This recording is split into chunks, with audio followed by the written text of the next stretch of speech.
ba siyang epekto sa atin? Meron ba siyang effect sa atin as a local church ng TFI? Meron po. Kung nag-i-expand po tayo at naririnig yung ating pangalan all over the country, so ito po may epekto sa atin. Kaya ito po nakaraang mga linggo ay na-visit tayo, marami tayong pinuntahan. At ako po humihingi ng paumanhin sa iyo na hindi ako nakasama sa inyo pong mga linggo, ilang linggo na wala kami. Pero alam ko ang Diyos ay laging nandito because sabi nga, God is not the respecter of a person. Kahit wala po ako, ang Diyos nasa lahat naman ng dako, di po ba? Kahit sino yung nawawala, ang Diyos ay lagi natin kasama at pangako niya hindi siya mawawala sa atin. Okay? So, basta nagsasama-sama tayo, nagkakasundo tayo sa kanyang presensya, ang Diyos po ay laging nandyan, ang kanyang presensya ay nandyan. So ngayon pong umaga ay tayo'y dadako sa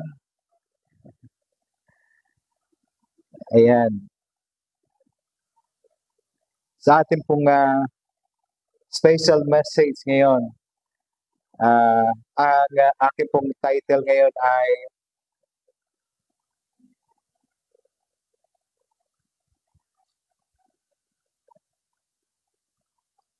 Araw ni Ama. Yan. Sabihin nga, Araw ni Ama. Father's Day. Ayan. So, ako po'y natutuwa na yung ating mga old part ng worship team ay hinihipo ng Panginoon to join again the worship team. Ano po ninyo yan? Ipagpatuloy po ninyo and let's gawa po kayo ng commitment sa Panginoon na inyo po ipagpapatuloy yan. Kasi hindi po siya commitment kay pastor, hindi siya commitment kanino man, kundi gawin natin itong commitment kay Lord. So whatever happens, we will continue to serving our God through the gifts and talents that you have na meron kayo na pinagkaloob ng Diyos sa inyo. Ayan, so ang Diyos po ang Diyos ang nagja-justify. Siya ang nagpapaging dapat sa atin. Kasi ang fear ng iba, baka hindi na ako karapat dapat, hindi na ako pwede. Lagi ko sinasabi, wala sa atin na karapat dapat. It is only by His grace, kaya tayo naging karapat dapat. Amen? It is only by the grace of God, kaya tayo naging karapat dapat. Kasi ang iniisip natin, baka hindi na ako pwede dyan. Baka hindi na ako karapat dapat, hindi na ako deserve na ma-involve sa ministry. Pero lagi nating tandaan, it is only by His grace. Kung wala yung biyaya ng Panginoon, talagang hindi tayong lahat karapat-dapat. But thanks for His grace that is always available for us, enabling us to stand and do our part, take our part in the ministry that He has entrusted to each every one of us. Araw ni Ama. Yan. So, ang ating pong teksto, I have one passage here in the book of Ephesians chapter 6 verse 4. Ito po ay patungkol sa mga ama. Yan. Sabi po dito, Ephesians or Efeso, Tagalog ko babasahin, Efeso 6:4. At kayong mga ama, huwag ninyong ipamungkahi sa galit ang inyong mga anak, kundi sila inyong palakihin sa disiplina at aral ng Panginoon. Tayo po'y manalangin. Ama naming Diyos na makapangyarihan sa lahat, kami po'y nagpapasalamat ngayong umaga na kami po ay tinipon mo sa lugar na ito. Bagamat marami sa aming kapatid ay wala ngayon, pero kami naniniwala kahit maraming wala, alam namin ang presensya mo ay hindi mawawala sapagkat pinangako mo yan na saan man may 2 o 3 na nagkasundo na magtipon, nagkasundo sa pananampalataya, sa pananalangin at pagsamba at pagpupuri sa iyo, ang presensya mo ay kasama nila, Lord. Kaya we believe, Father God, that your presence is here in our midst today. Panginoon, pagpalayo po, Panginoon, ang aming mensahe ngayong pong umaga. Hayaan mo po, Panginoon, na ito po ay maging pagpapala sa bawat isa sa amin. Ito po ang aming dalangin sa pangalan ni Jesus. Amen. Na yung ating mahalagang papel, let us be reminded by our message today that we have a significant role in the family and in the church and in the community that we belong.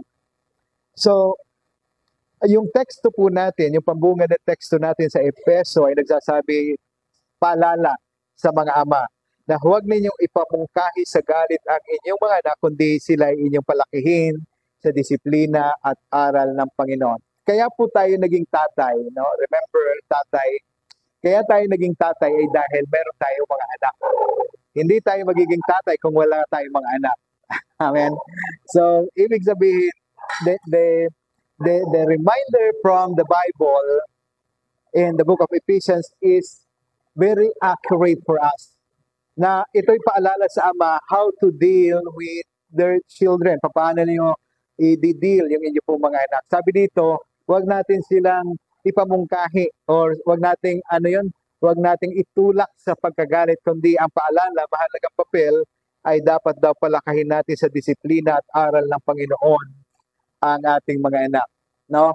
Ito po yung karaniwang nakakalimutan ng maraming tatay. But thanks be to God that we are here in the church because this reminder from the Bible is very open for us na mga Kristiyanong tatay na tayo may mahalagang papel. So maraming mga tatay ngayon na hindi nila alam yung kanilang papel. Ang alam nila, sila yung tatay ng tahanan, sinasabi, the common na trademark or common mark of a father is sila yung haligi ng tahanan. Sila yung providers.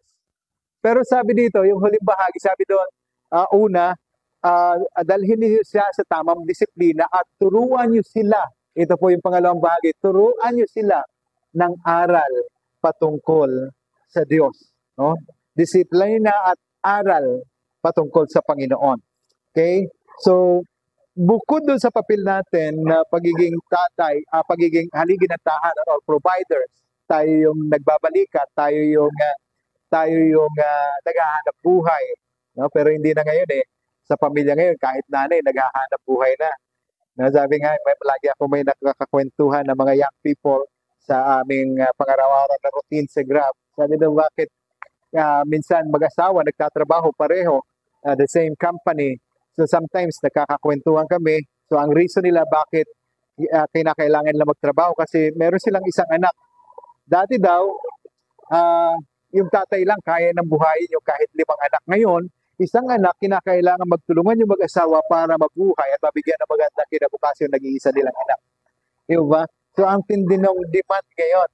Pero focus tayo sa tatay. So commonly, ang mga tatay po ay kilala natin bilang sila yung tagapagbalikat ng mga responsibilidad sa tahanan. No? Sila yung tagahanap ng paraan. Sila yung provider, sila yung magbibigay ng katiyakan upang hindi magutom yung kanilang pamilya or especially yung kanilang mga anak na dahilan kung bakit sila naging tatay. Pero malinaw po na sinasabi doon, another important role of the father is to teach their children about the aral ng Panginoon. So ibig sabihin, it is very important to remind the father that God commissioned us to be the priest in our family. Tayo po yung pare. Tayo yung leader, spiritual na leader sa ating pamilya. Okay?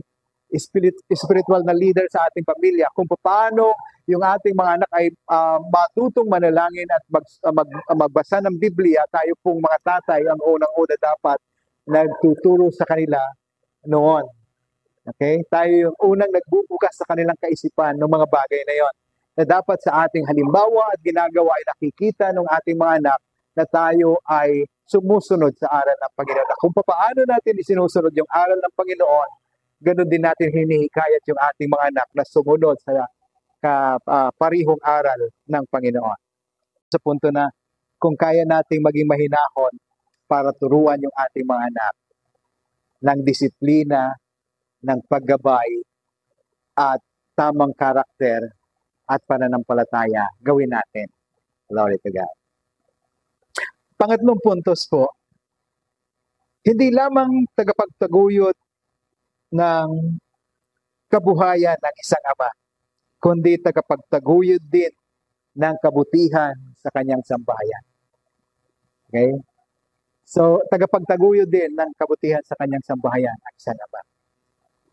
Hindi lang ang role niya ay pangkabuhayan, kundi kabutihan din. Sabihin ko, gusto natin na mapabuti yung kinabukasan ng ating mga anak, mapabuti yung katauhan, kalalagayan ng ating mga anak. Tayo na mga tatay ang magtataguyod nun. Meron pong isang kasaysayan sa Biblia, hindi ko na siya babasahin, pero ito po yung kwento ng alibughang anak sa Lucas 15 o Luke chapter 15 verse 11 to 24. So alam natin yung story about the prodigal son. How the prodigal son siya ay nagrebelde sa kanyang tatay at lumayo siya, and afterwards nung siya ay nalugi, siya ay naghirap, bumalik siya sa tatay niya.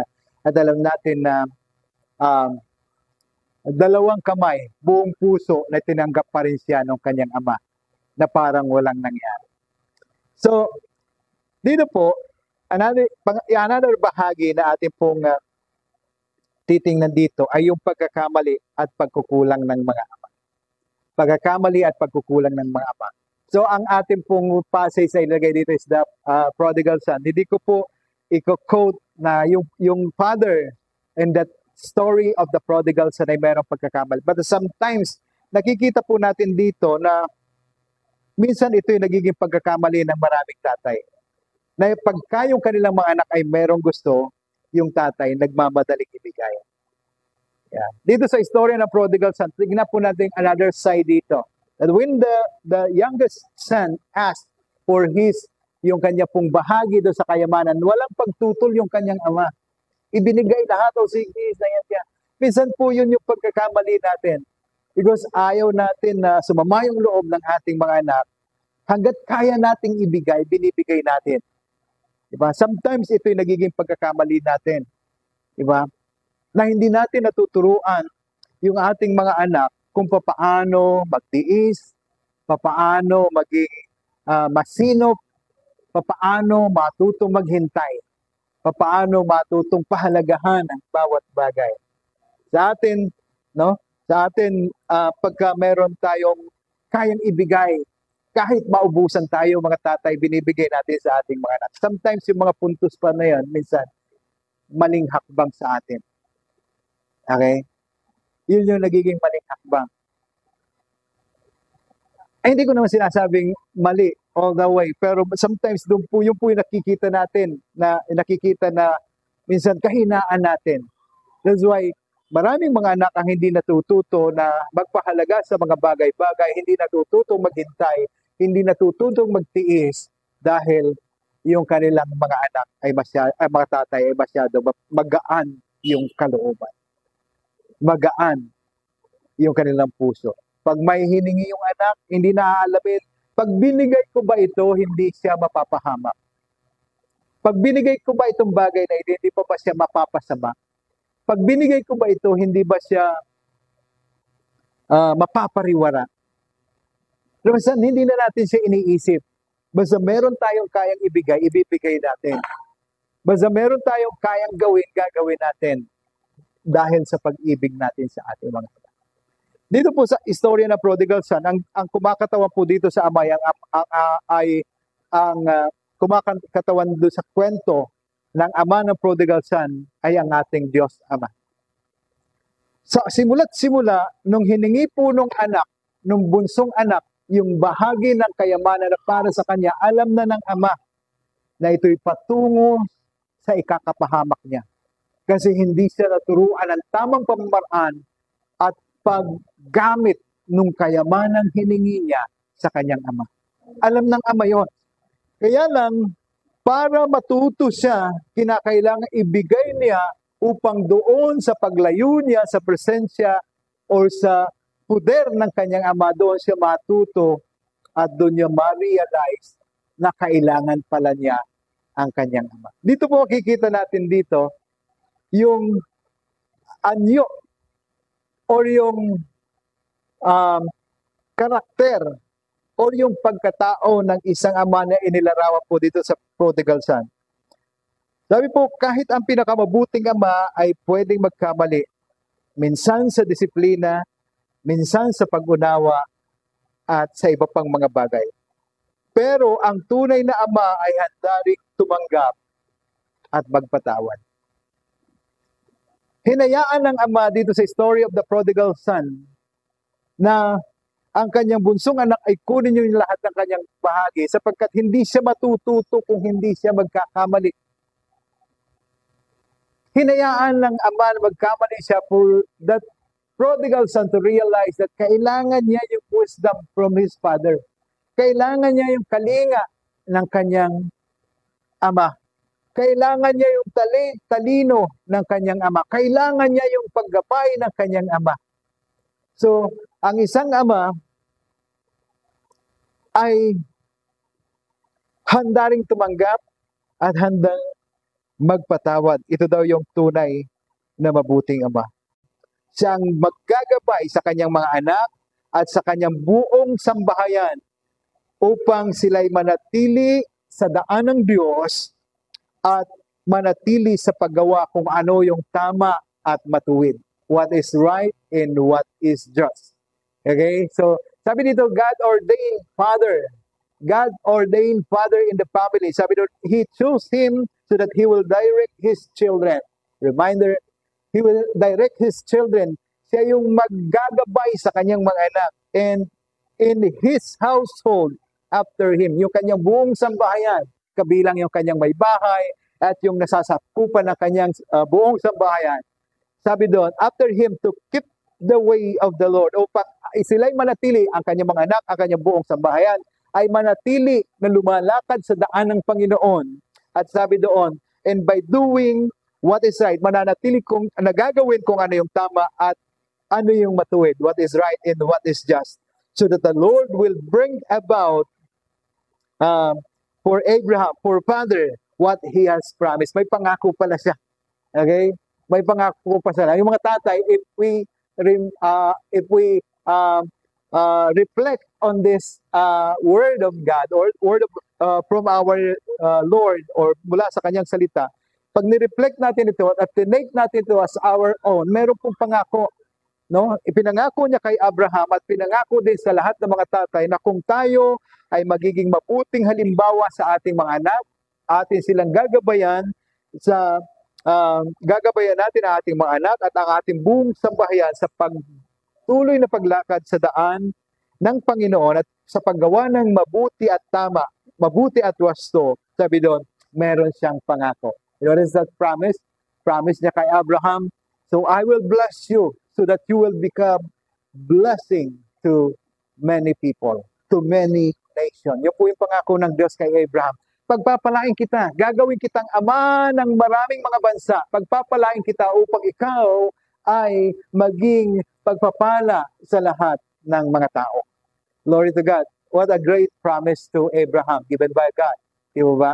Na ang kondisyon doon, basta i-direct mo lang yung iyong sambahayan na sumunod sa daan ng Diyos at gawin kung ano yung tama at matuwid sa paningin ng Diyos. Na may pangako, I will bless you that you will become blessing to other people. What a great promise to all the Father. Yan, na-miss ng ibang mga tatay na wala dito ngayon. No? Hallelujah. Pangalawa po, tunay na papel. Ito po yung sa Genesis chapter 18 verse 19. Pangalawa sa Ephesians chapter 5 verse 23. Sabi po dito, for the husband is the head of the wife as Christ is the head of the church, His body, which is the Savior. Husband, you are the head of your wife. You are the head of the family. You are the head of the household. Okay? You are the head of the household. Ang nilarawan po dito ng Biblia ay sabi no, katulad ni Kristo na si Kristo ang ilaw or ang ulo ng iglesia. So kayo ang ulo ng inyong mga may bahay, ng inyong asawa, at ng inyong sambahayan, katulad ni Kristo na siya ang ulo ng iglesia, na ang iglesia ang kanyang katawan. Glory to God. Amen. So, may mga puntos po dito patungkol sa papel ng isang ama. Ang ama daw ang haligi ng tahanan at bilang haligi siya yung tagapagpatibay at tagapaggabay. As being the pillar or haligi ng tahanan, ang tatay daw ang tagapagpatibay at tagapaggabay sa kanyang buong sambahayan, sa kanyang mga anak. Pangalawang puntos po, responsibilidad ng ama ang paghubog ng pananampalataya at disiplina sa kanyang mga anak. It is the responsibility of the father to discipline, no? And to shape the character, no? To shape, sabi dito, pagdisiplina, to shape the character and the faith, and faith, and to discipline his children. No? Siya yung tagapaghubog ng karakter, tagapagpatibay ng pananampalataya, at tagapagdisiplina sa kanyang mga anak. Sa atin, sa tahanan, kanino sumusunod yung mga anak natin? Dami po, takot kay Rochelle si Casper. Kanina lang umaga sabi niya, umihi kasi doon sa puno ng supa. Ginagalitan, ikaw, saan ka umihi? Takbo siya sa akin, nagpakampi. Ibig sabihin, takot sa kanya. Saan ka umihi? Takbo sa akin nagpakampi. Ibig sabihin, baka hindi ako yung didisiplina sa kanya, si Ate Rosel. Pero, ayun. So, sometimes, no, yung mga nanay, ay minsan nami-misinterpret natin, itong mga tatay na ito wala nang ginagawa. Ako na lang yung pinapabayaan magdisiplina sa mga anak niya. Sa amin po, hindi ako namamalo. Si Ate Rosel din yung namamalo. Sabi niya, dadano maliliit pa yung dalawa, sabi niya, magdisiplina ka naman. Ako na lang lagi pinababayaan mo. Ako na lang lagi hinahayaan mo. Magdisiplina ka naman, mamalo ka naman. Sabi ko, kayang-kaya mo nang paluin yan. Di ba? Kaya mo na yan. Pero, yung mga tatay po, kami po, may mga paraanan na kaya namin gawin na sa mababang emosyon. Di ba?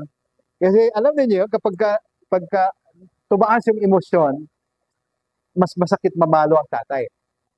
Di ba? Hindi lang palo, baka masuntok, baka mabugbog. That is why, dinadaan natin doon sa mas mahinahon na pagsasalita, na pag-deal doon sa ating mga anak. Sometimes misinterpret ito ng mga nanay. Ako na lang lagi yung hinahayaan, sakit na ng kamay ko, kakapalo sa mga anak mo. Pwede bang ikaw naman mamalo? Sabi ko, kapag ako namalo, hindi makahinga yung mga yan. Yeah. So, hindi po ibig sabihin na ang tatay ay laging mahinahon at hindi namamalo, hindi na siya nagdidisiplina. Tama ba, Kuya Ruben? Tama ba, Kuya Her? Nagdidisiplina. Meron lang kaming ibang kaparaanan.